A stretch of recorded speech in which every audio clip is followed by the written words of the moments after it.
Hello, everyone. We are live. We are live.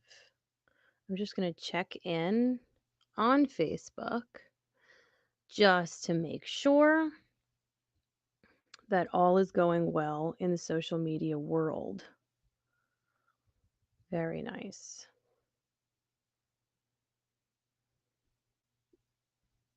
So if you're popping in and you're watching this, please do say hello to me. And if you'll allow StreamYard your permission, you can either comment in the live on Facebook or on the Self Care is My Job page if you're watching it there, or you can allow StreamYard permission to send your comments over to me.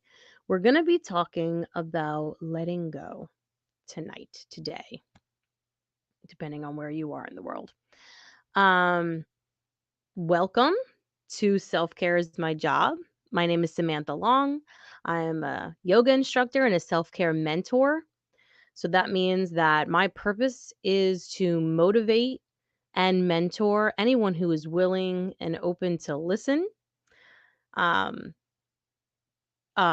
into finding ways to motivate you guys to prioritize your wellness, prioritize your self care.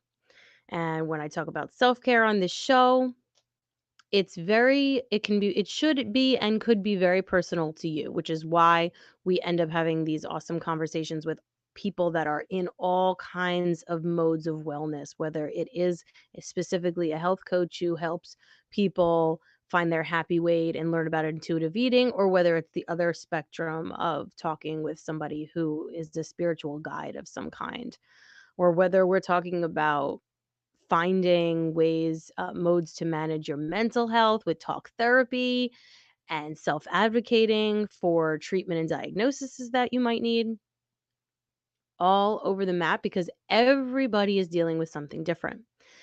And so this month, as you might have noticed, I have titled my episodes a little bit differently because I realized now that we're going to be moving potentially monthly, but maybe even quarterly into different themes and topics. And with each theme and topic, I'm going to be starting a new series. So we're starting series 2.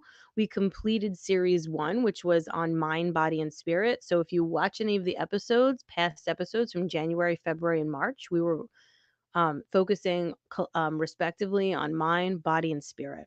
So, really talking about all three. And then when you listen to the conversations that were had in that series, it is so clear when you even just listening to one conversation, it's so clear how we actually end up touching on mind, body, and spirit in all conversations because they're all connected. And the idea is that when we focus on those three areas, we can come into alignment and we can kind of live in alignment where we have this like single-mindedness, like we have one vision. It's not our heart, our head, our gut, our mind. Everything has a different purpose, a different vision, a different path. We're on one path when we become aligned, which is a beautiful thing. So the reason that I'm switching modes into talking about letting go this month is partly aligned with the seasons, right? We're in April, spring has sprung, but really in order to prepare us for a really beautiful spring and sort of like the rebirth and blooming that we're meant to do going into the following months, we need to let go. We need to release. Like think about, April showers bring May flowers. Like let's just let it all out. Let's purge ourselves of the people, places, things, emotions, and thoughts that are not serving us in our lives, um, that are not in one way or another productive to our lives. We can release those things. Think of it as a detox. And we can approach the concept of letting go in all three of those areas as well, in the mind, in the body, and the spirit. If you look at it from a mental health perspective, one of the ways in which we can let go, something we can let go of that does not serve us, would be those negative thought patterns that come up for us constantly. One of them for me is guilt. Is especially as a mother, I don't think only mothers, I'm not saying that only mothers experience this, but one thing that I know actually very specifically happened to me, and probably one of my first experiences as in that concept, like really embodying that concept of letting go of something that does not serve me. When I first started even dabbling with the thought of creating a wellness platform and kind of, really moving into that purpose and started to really prioritize my own self-care and spend some time with myself and get to my yoga classes I wanted to get to and make night and plan nights out with my girlfriends and so on and so forth. The next thing that happened was that I experienced a lot of guilt. Guilt because I felt like I was doing something I wasn't supposed to, quote, supposed to be doing because I'm a mother and I'm supposed to be present for my kids at all times. And they're supposed to be, quote, the number one priority 24 hours a day, 7 days a week. So if I go and do something that I want to do, I would be feeling guilt pretty consistently. Um, and just after a lot of soul searching and a lot of self care, eventually I did wake up one morning. It wasn't overnight. But eventually I woke up one morning and literally, like, could finally see the idea finally really completely understand the idea that that gut-wrenching feeling of guilt every time that was even to the point of ruining the experience when I would create it for myself of going out or doing this or going to a concert or like doing something that really was for me. Or like even while I was in yoga teacher training, like taking that time every weekend to go to the training and even once during the week. It those feelings would not only ruin the actual experience that I created for myself in the moment because I would be thinking to myself, well, who the hell do I think I am for doing this? Ruining like the actual moment in itself, but would add no value to my life. When you think about those kind of mental thought patterns, what do they do for you? Nothing. There's no added value, like positive value. The only value is negative, right? If you have a recurring thought in your head, for example, which is another thing that I struggle with sometimes of, like what you're doing is not enough. You should be adding more, always doing more, more, more.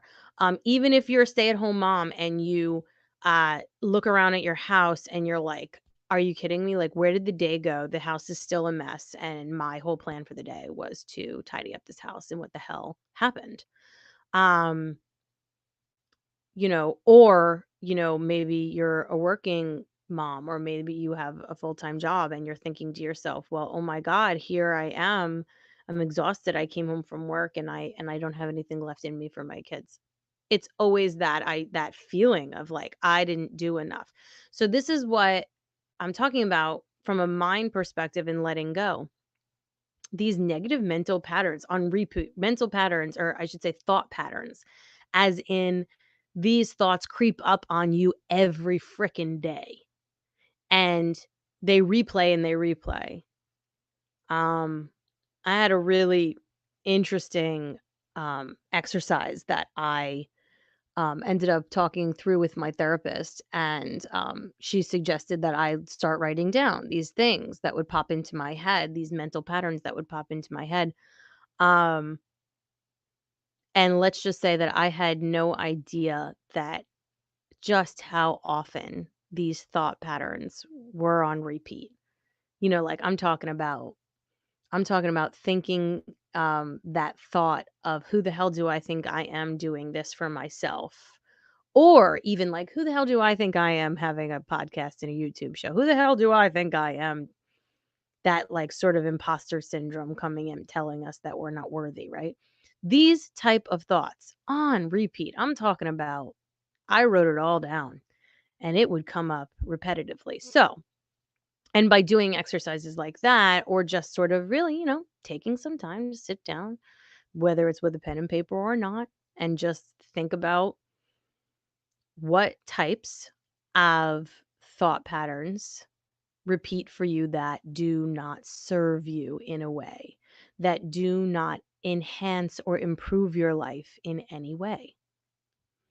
When we take the time to think about that stuff, maybe it becomes apparent to us we're holding on to things that are just, it's like dead weight. We can think about these things like dead weight. So, um, that was just an example for me and for my life of one of many, many things that I had at one point or another chosen specifically to let go of because it was adding zero value.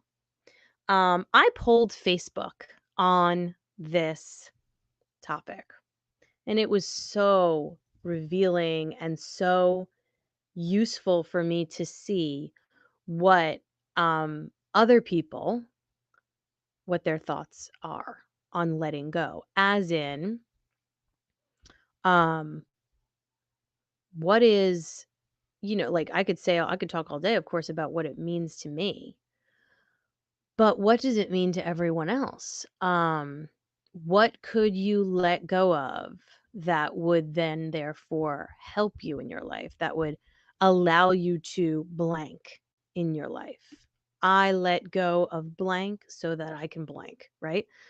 um And the answers were so revealing, and I just wanna thank anybody who's listening to this, who gave me some responses and, like, opened their soul to me for just a few moments, because some of you really allowed me to take a peek in.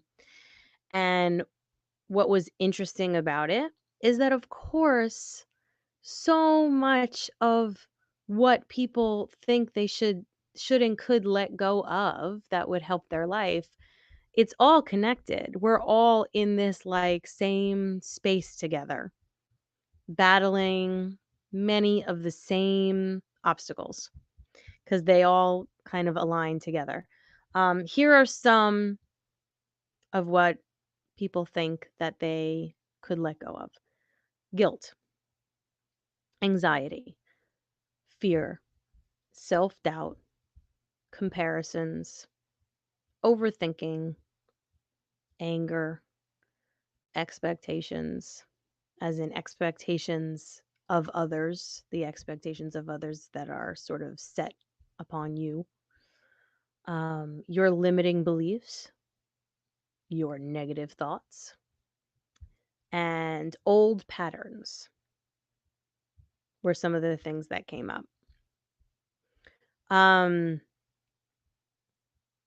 Yeah, it was super revealing because even just grazing sort of the answers, like the first, I did read through these comments word for word several times. And then I even sat down and wrote about it, wrote about what I was absorbing and what I was getting out of it. But just even just grazing the content for a moment, it was just so clear to me that a lot of this just comes back to this like self love and inner child work that I myself am working on right now. So again, we're all battling a lot of the same stuff. It's like the programming and a lot of the sort of negative, hmm, the negative generational patterns and thoughts that come in to kind of like wound our inner child, like wound the that little spirit inside of you that's so vibrant and alive and special, um that's so big and just like vibrant. When we're small, a lot of it comes in to like just kind of slap us down and quiet us, right? They want us to be real quiet when we're small. and and then you take that with you. And so it's a wound. It's something that really does block you from living your in your as your true self and like showing the world your true nature and your true essence. And so when you get to that place, there's a self-love disconnect because you feel like you want to be one way, but you're forcing yourself to change. And so when I read the comment about other people's expectations, it really got me because so much of it comes back to that, about, you know, us caring so deeply about the expectations of others, about meeting the expectations of others, because we're all just like dying naturally for that sense of approval and love and acceptance of others. And when you really think about it, guilt is also aligned with that, because is guilt is I did something bad. As in, I did something I wasn't supposed to do, and shame is connected to that too, which I think a lot of us, it's in that same family. We can let go of guilt, we can let go of shame. Um, and shame is I am bad. Like, I am not I'm outside of the, quote, "supposed to," and that's that expectations. When we talk about on this show a lot about finding the courage to discard those concepts of I am supposed to do this. There is no supposed to. What do you feel inside of you that you want and that you're drawn to? And that's real. And the supposed to is not real. It's just programming. So when we feel like we did something bad, we feel that guilt, we did something that's outside of the supposed to, we feel like we're going against the expectations that are pushed on us from the external. It's all connected. Anxiety and fear or worry. Anxiety is essentially, yeah, worry about future stuff, right? And then you have that fear of the future or of change, right? A lot of that comes back to expectations too, because it's a fear of judgment. It's a fear of what will they think. A lot of anxiety also comes from trying to perfect, that concept of perfectionism, trying to have perfect action or a perfect result, which is really hard and really just unnecessary, right? Um, it's all connected. Um, I'm just going to speak on that programming piece for a moment here because I wrote down some thoughts. We are programmed to elevate the importance of other people's expectations so that we can gain love and approval and acceptance. It's not intentional. Most of our parents were guided um to help their we were being guided to be manageable as children, right? And you know what? A lot of us parents, myself included, are guilty of that too, trying to manage our children by making them more manageable, right? And we end up inadvertently like quieting them in some ways. And then there's that concept of trying to release that tendency, because that in itself, and this was one of the things that someone commented that they would like to release or let go of, is old patterns. We're just like a bunch of patterns. So if you're doing something, yeah, of course those things that we just like can't help but do. It's a pattern. It's on repeat. It's natural. It's innate in you. It's a habit. Even the thoughts, those repeated negative thoughts, like, man, you really screwed that up, or whatever it is, or I'm just no good at that, or that's just the way I am, or whatever it is, old patterns. That we don't necessarily have to hold on to. We can actively decide to let go. Um, and so by way, uh, as we're being raised, right, we're being guided to be more manageable, and expectations of us are born because there are expectations that we have to meet for that sense of love and approval and acceptance. That's programming. The expectations birth the programming, because then we're programmed to act, think, and talk a certain way, whether we really feel it's happening or know it's happening or not. We're kind of programmed to act, think, and speak a certain way so that we can gain that acceptance. Do this, not that. what we're quote supposed to do or what we should do. All programming. So the inner child, I'm going there, right? The inner child is wounded. It's stifled. It's quieted. And when that happens, it becomes the inner critic because now you have and a lot of, I mean, if you're listening to this and you are like, "Oh shit, do I have an inner critic?" Yeah, cuz I'm raising my hand too right now. Um like big time. And if you're listening to this, please, and it's resonating with you, please shoot me a comment because I would love to have your engagement and your discussion in this. But that's what happens. Inner child is wounded and the inner critic is birthed, is born. So now you have this voice inside your head that tells you what you should and should not do. And it tells you what you're supposed to do. And it tells you what not to do so that you could still be loved and accepted. And it's what we are trained to follow. And unfortunately, it also becomes our voice of the limiting beliefs. So we start to tell ourselves stories then around, like, it could even be around something that happened. And now we're telling ourselves a story about that thing that happened.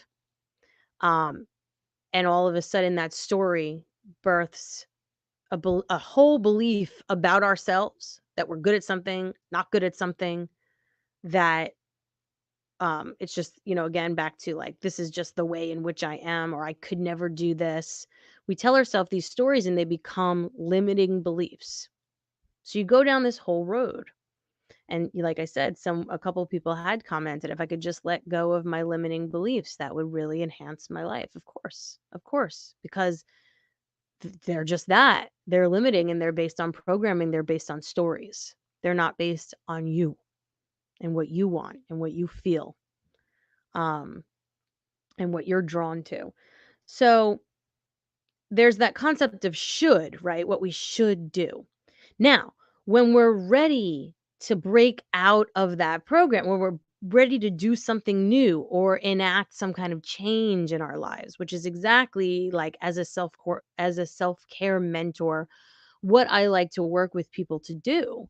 Because it's not just simply about prioritizing your self-care and making sure that you have a self-care routine. It's prioritizing your self-care so that you can become aligned mind, body, and spirit and feel really freaking good within yourself from top to bottom as a whole so that you can enact big changes in your life so that you can then go after bigger and better things and potentially even restructure and reframe your whole freaking life based around who you actually are, minus the programming, minus the should shit, right? So, by way of self-care, we get to that point where we're ready to do that. What happens is we get prepared to make those changes, and then what comes in is that inner critic or that self-doubt. Self-doubt was something, and insecurities were things that came up for a lot of people when I polled Facebook on things that they would let go of. So that inner critic comes in. That's your self-doubt. That's your wounded inner child questioning you and all your questioning your own capabilities. Not even just your capabilities, but do you also question your own like validity even? I've been there. Like that thought of who do you think you are? Thinking that you can make these changes and you can do these big things. Or what do you know? That voice, that inner critic voice that comes in and says these things to you, that's your self-doubt. So basically, once again, it's all connected. Um, when we don't do which yeah, we mentioned this. When we don't do the thing that we're quote supposed to do, then we're bad or we did something bad. So we feel the guilt or we feel the shame.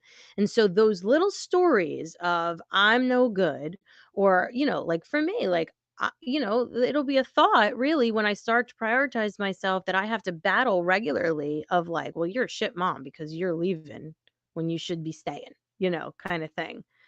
And you have to find ways to navigate these thought patterns and flip them on their side until you believe the opposite, until you really fully believe that what you're doing is what you're feeling drawn to do. That's what you're supposed to be doing, not what you're programmed to think you should be doing. Um, and a lot of what other people complained they wish they could let go of is comparison. So we compare ourselves to others.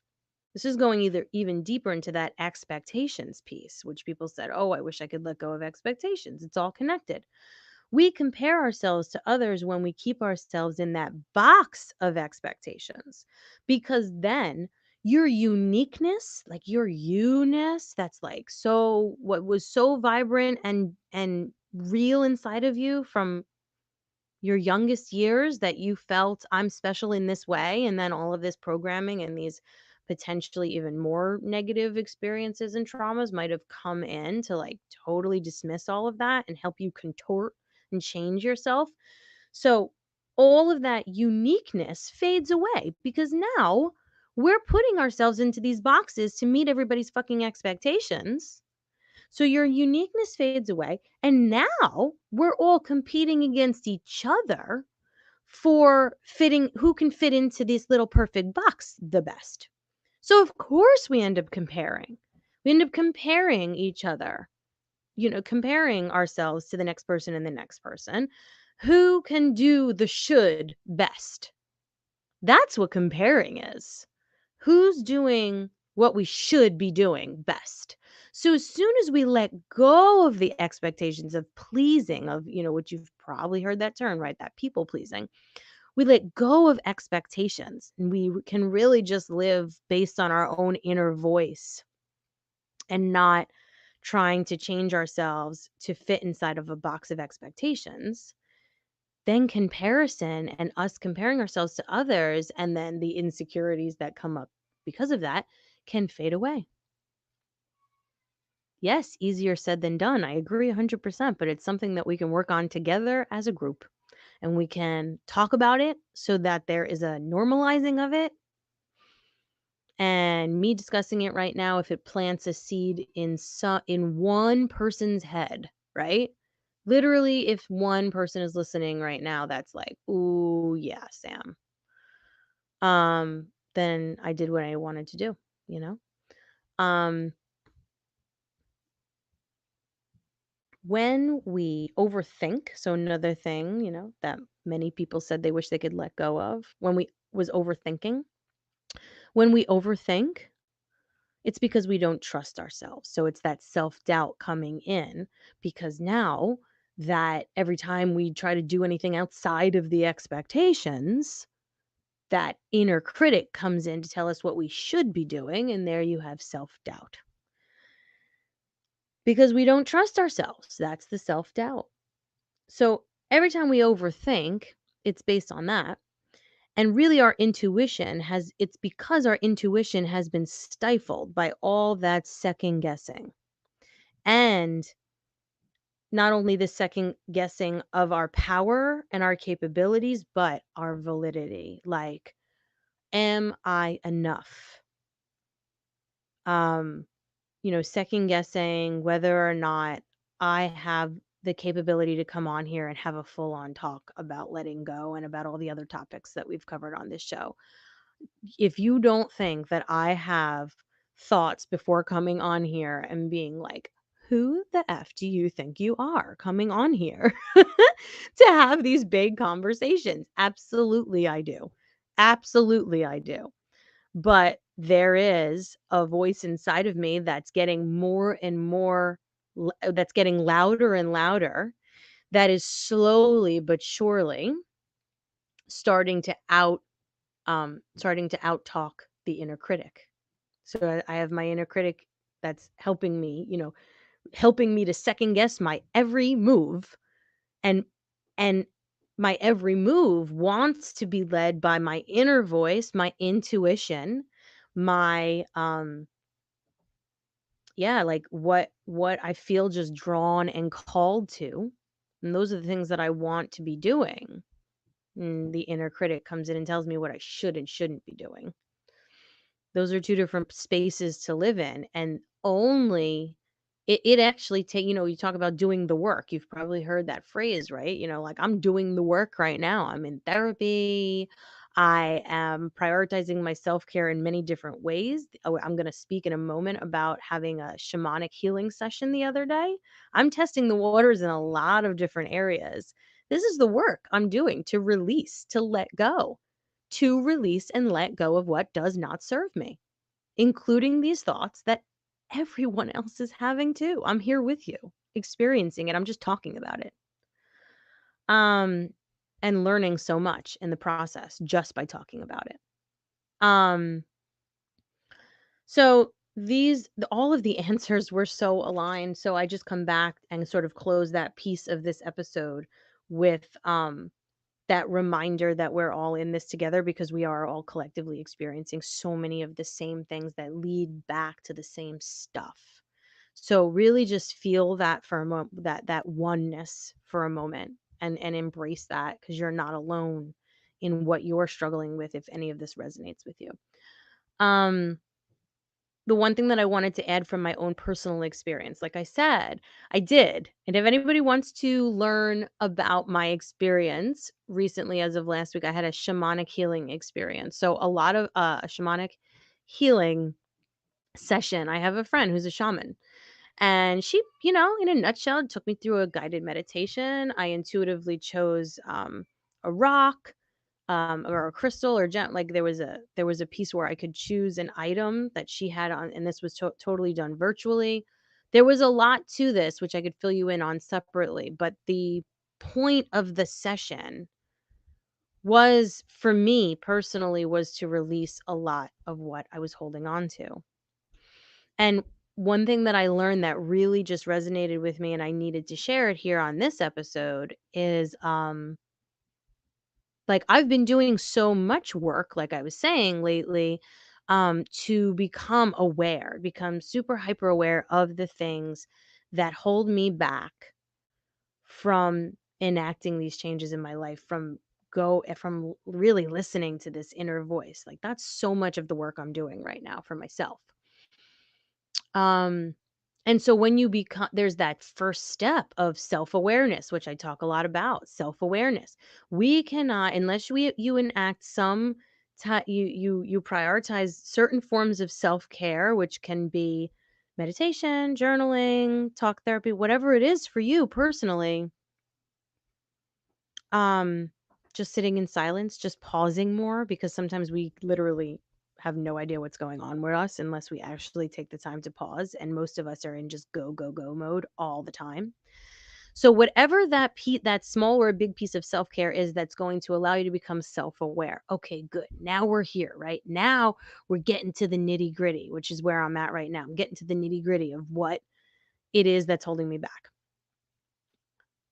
But the awareness is really just step one, because what I realized in this session the other day was that I was able to release a weight, a literal weight that is being carried around now by me because I become aware of all these things.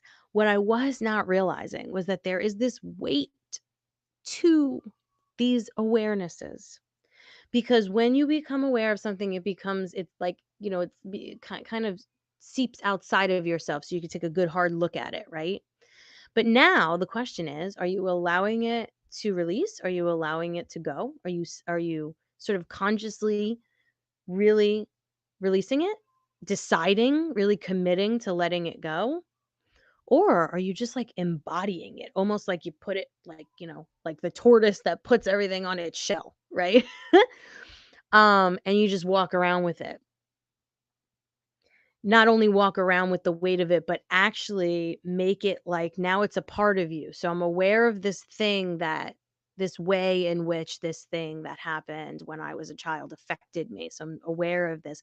Now, am I releasing it, or am I like wearing it like some kind of medal of honor, or not even like a medal of honor, but even like just like allowing it to be like in a part of me that I just simply can't release. I embody that sort of negative experience or negative pattern or negative thing, I'm embodying that instead of embodying my truth and, that inner voice and like that the things that I'm passionate about and embodying my purpose and all of this. I'm embodying and taking on these negative experience thoughts and patterns that I'm now become aware of, and I'm wearing the weight of it walking around. That idea just didn't click with me, that that's what I was doing. I was becoming so hyper aware of all of these things and learning so much and coming to realizations and really doing the work. But then I was walking around with the weight of it. And in this one session, I was able to release a lot of that weight. And quite frankly, ever since I feel pretty darn light comparatively. So if anybody wants a little bit of more information on the woman who I worked with to have this session, please do reach out to me and I'm willing to share. Probably going to have her on the show at some point. So, last but not least, I'm just going to read to you something that sort of flowed out of me the other day regarding letting go. And then we'll close our episode, probably with a couple cleansing breaths. Letting go. I'm letting go of fear of judgment. When I talk big with people, with anyone, I'm not hiding anymore. I'm in a loving relationship with myself, so I'm not hiding anymore. I'm letting go of feeling like I have to do it all fast. I'm ready to slow down. I'm ready to flow. I'm letting go of some masculine energy that I took from my upbringing, that I took from my corporate experience. I'm ready to flow creatively into my divine feminine. I'm letting go of resentment so I can improve my relationships. People very close to me in my life, they love me, they want my happiness, and sometimes they can't give me what I want, but I can give it to myself. I'm letting go of the story that I'm telling myself about constraints, and I would like to tell myself a story of limitlessness. I'm letting go of my need to perfect parenthood, and I'm going to be an open book to my kids, the way that I am to even a stranger. I'm letting go of the supposed to so I can organically align with what I already am. I'm letting go of fear around my evolution and my awakening,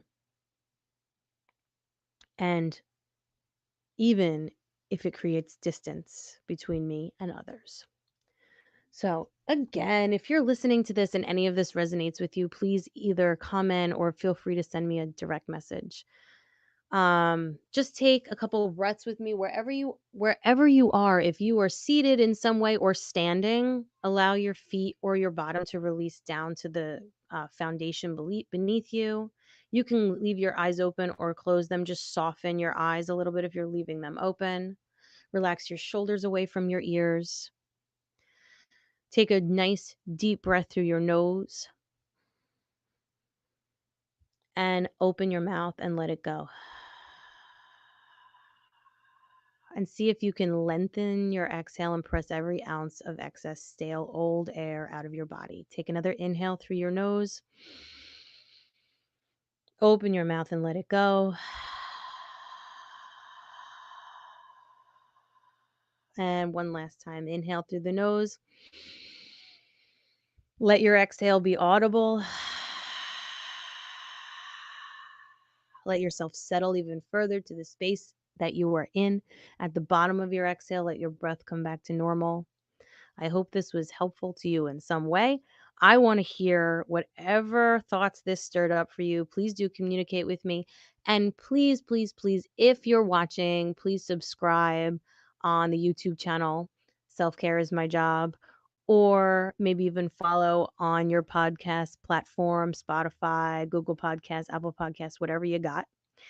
Thank you so much. Again, this is Samantha Long, yoga teacher and self-care mentor.